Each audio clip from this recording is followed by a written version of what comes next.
What is going on, everybody? Thank you all so much for tuning into this live stream segment of Mikasa Sukasa. Oh, good God, I forgot my show name. Of Mikasa Sukasa. And of course, as always, I am your humble host, Niko House. Yeah, I know we've been live a lot lately. I know YouTube ain't loving it, but it's all right. It's all right. We still got to get it popping, especially when it's some breaking news like this. Now, obviously, most of you all are familiar with the HR 246, which is being coined the anti-BDS resolution. And a lot of people have been holding Tulsi's feet to the fire on the vote. And that's fine. But instead of ducking and dodging, instead of hiding, instead of running away from her vote, or why she made the vote, she decided to actually take the time to explain in a video why she voted for the legislation. So let's take a look and see what she has to say about this.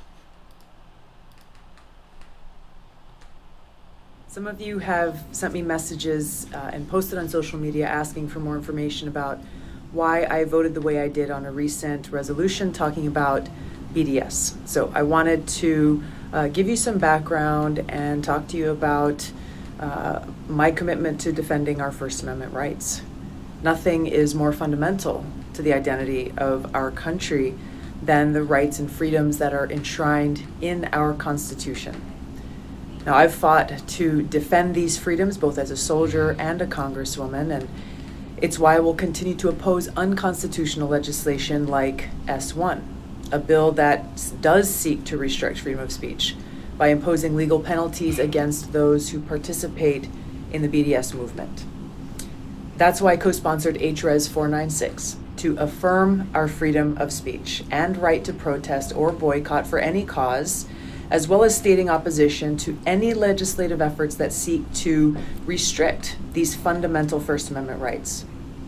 Now, I voted for HRES 246 because I support a two-state solution that provides for the rights of both Israel and Palestine to exist and for their people to live in peace with security in their homes. I don't believe BDS is the way to accomplish that.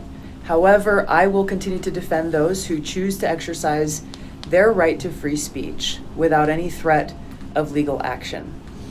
Now, HRES 246 does not in any way limit or hinder our First Amendment rights. In fact, it affirms every American's right to exercise free speech for or against U.S. foreign policy, as well as the right of Israeli and Palestinian people to live in safe and sovereign states, free from fear and violence, and with mutual recognition. The right to protest the actions of our government is essential if America is to truly be a free society. So no matter what our disagreements are about various political positions or choices that our government makes, we can all agree that every American should have the freedom to make those disagreements known and to protest peacefully in support of their views.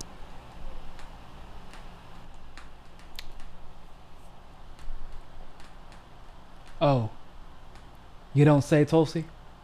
You don't say. So, just for everybody who's paying attention, not saying that we're keeping score. I'm just keeping score. I said, given Tulsi's history of avidly and adamantly pushing for free speech, I said, considering that this part of the resolution is more important than what people have been pretending it is, because it says resolve X, Y, and Z. I said that that's more important than what people are pretending it is. The preservation of the right to protest. I said that that's important, and we should not pretend like it's not a part of the resolution, because it is. And I said that now they probably threw that in for a couple of reasons. I said, one, it was probably to muddy the waters to force people who care about free speech to vote for it, and who care about Palestinian sovereignty, which she spoke about, to vote for it. And then I said, now, it would be different if she supported a bill like what she mentioned, S1 or 1837, which Ro Khanna co-sponsored, but for the, thank God, AOC, Tulsi, Rashida Tlaib, Ilhan Omar, of course, and Ayanna Pressley did not co-sponsor this. The 1837, which I covered in my last video, but that I have to edit and I'm putting it back up. But HR 1837 gives Israel unlimited money. Tulsi did not co-sponsor that, Ro Khanna did, which his reasoning for voting for 246 is different than Tulsi's, clearly. So she's telling you, I didn't vote against the actual bill that was trying to ban free speech. I voted for it because I voted for HR 246 because for the time being, until HR 496 gets passed, this is what we have to protect people from being prosecuted for free speech. It's imperfect, but it is what it is.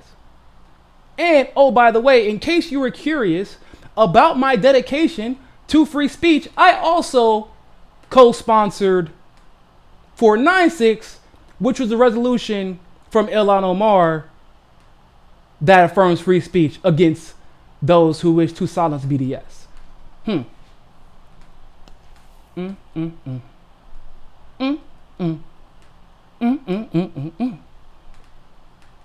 It's almost as if we should start, maybe, I don't know, not looking to Twitter to figure out who we should be outraged at. Just maybe we should take a step back.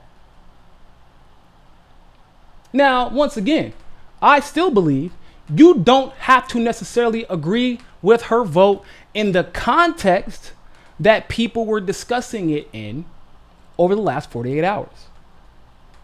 But let's talk about context, because people don't like to do that anymore. They like the virtue signal, like the gaslight. Cool, whatever, I don't care. That's fine. Virtue signal, gaslight, all you want to. But we're going to talk about facts today.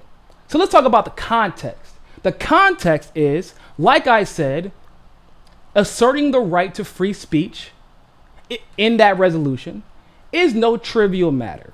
They like to pretend it is, because if you acknowledge the fact that although that resolution did condemn BDS, it changed nothing for the BDS movement, that resolution. I said this, but it did, however, reaffirm and set precedents for the ability to protest the Israeli government. So at the end of the day, who won? BDS gets to keep protesting. All the government can do is wag their finger. So who won? That's what I said. So Tulsi voted for that. So in a vacuum, people would have had their excuse to hate and chastise her and just go crazy, do what they do, right? Because everybody who asks for, general context and says, well, you ever think that this is probably just in alignment with what she's been doing, which is avidly promoting free speech? No, it can't be that. She hates Palestinians. She's pro-Israel. She's a Zionist. Okay. So, but when you couple that with the fact, with her explanation, and the fact that she voted against S1, and the fact that she did not co-sponsor, nor did she say yay to the vote of 1837, which is the United States Israel Cooperation Enhancement and Regional Security Act, that was passed on the same day as HR 246. But then when you couple that with the fact that she did, however, co-sponsor Ilhan Omar's legislation, oh, that's right. Maybe people should just stop trying to jump to conclusions and look at context and take a step back and say, well, hold on, maybe I don't have the full picture yet. Let me wait. Because that's what I to vote for this, because there is no legislation currently specifically regarding BDS that is dedicated to preserving freedom of speech in that scenario. I said that.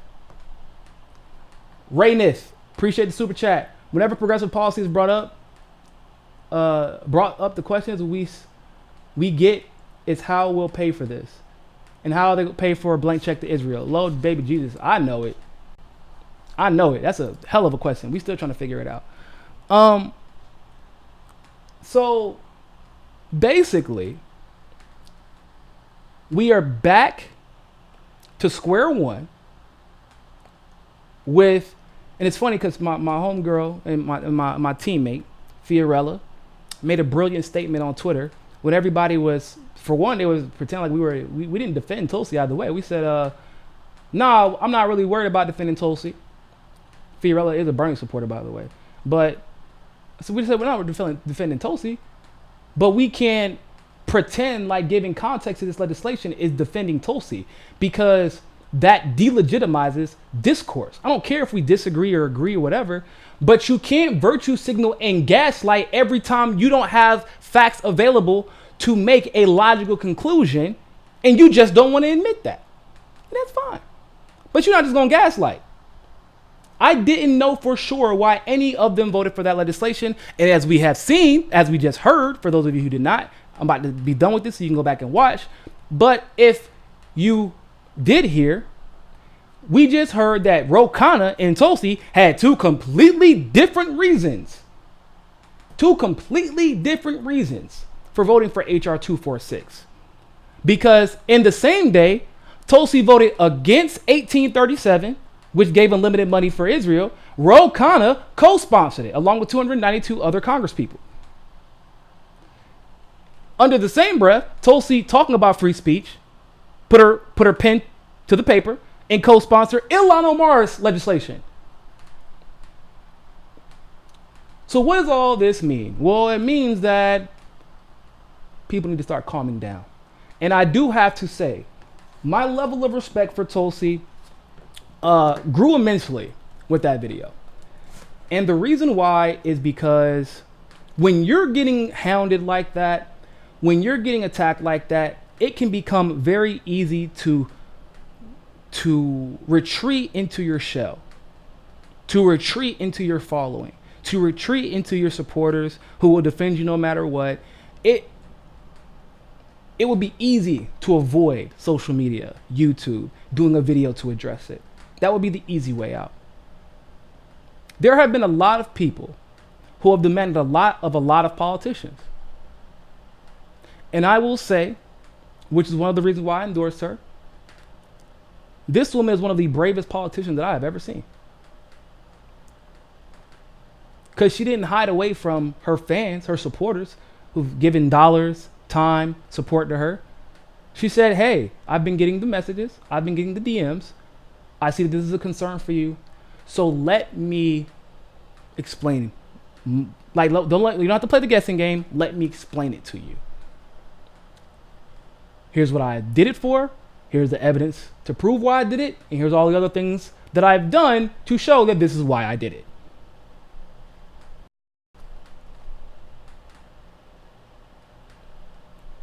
So, look, this is why, people, for those who are one, by the way, about 30 minutes, I think it'll be back up. But that bill is horrific, and she did not co-sponsor it. She also voted against S1, did not support that, which would have actually been an anti-BDS bill to criminally prosecute people. Facts are the facts. Facts lives matter. Hashtag. And with that being said, ladies and gentlemen, thank you all so much for tuning into that live stream segment of Mikasa Sukasa. Share this video, like it, subscribe if you have not, and always remember, more than anything else, find your balance. Peace.